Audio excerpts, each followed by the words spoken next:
लोकसभा निवडणुकीत मिळालेल्या मोठ्या अपयशानंतर राज्यात विधानसभा निवडणुकीमध्ये महायुती सरकारच्या मुख्यमंत्री लाडकी बहीण योजनेचा मोठा प्रभाव दिसून आल्याचं म्हटलं गेलं।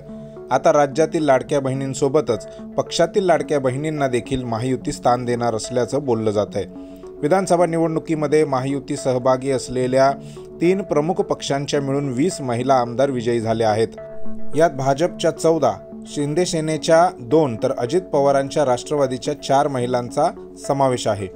सध्या ज्या आमदारांची नावे मंत्रिपदासाठी गेल्याचं मानलं जात आहे त्यात भाजपकडून पंकजा मुंडे, मेघना बोर्डीकर आणि माधुरी मिसाळ यांची नावे आहेत, तर राष्ट्रवादीकडून अदिती तटकरे यांच्या नावाचा समावेश मंत्रिमंडळामध्ये करण्यात आला आहे।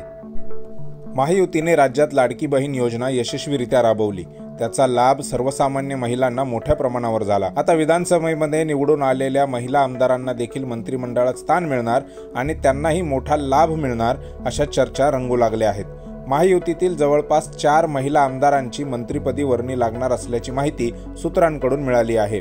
यामध्ये राष्ट्रवादी काँग्रेस पार्टीकडून अदिती तटकरे यांचे नाव प्रामुख्याने घेतले जात आहे। त्यांच्याच विभागाकडून राज्यात लाडकी बहीण योजना आणण्यात आली होती। या आधी देखील मंत्रिमंडळात त्यांच्याकडे महिला व बाल विकास खातं राहिलं आहे, तर भाजपकडून पंकजा मुंडे, मेघना बोर्डीकर आणि माधुरी मिसाळ यांची नावे आहेत। मंत्रिमंडळातील महिलांची संख्या वाढवण्यासाठी महायुती सरकार भर देत असल्याचं दिसून येत आहे। गेल्या महायुतीच्या सरकारमध्ये एकच महिला मंत्री होती, त्यानंतर यावेळी मात्र 4 महिला आमदारांची मंत्रिपदी वर्णी लागण्याची शक्यता आहे। महायुतीमध्ये जिंकून आलेल्या ज्या 4 महिला आहेत त्यांची संख्या 20 आहे। ज्या 4 महिलांना मंत्रिपद देण्यात येणार आहे त्यांचे प्रोफाईल आधीच दिल्ली दरबारी पाठवण्यात आल्याची माहिती होती, त्यांच्या नावावर चर्चा झाली आहे।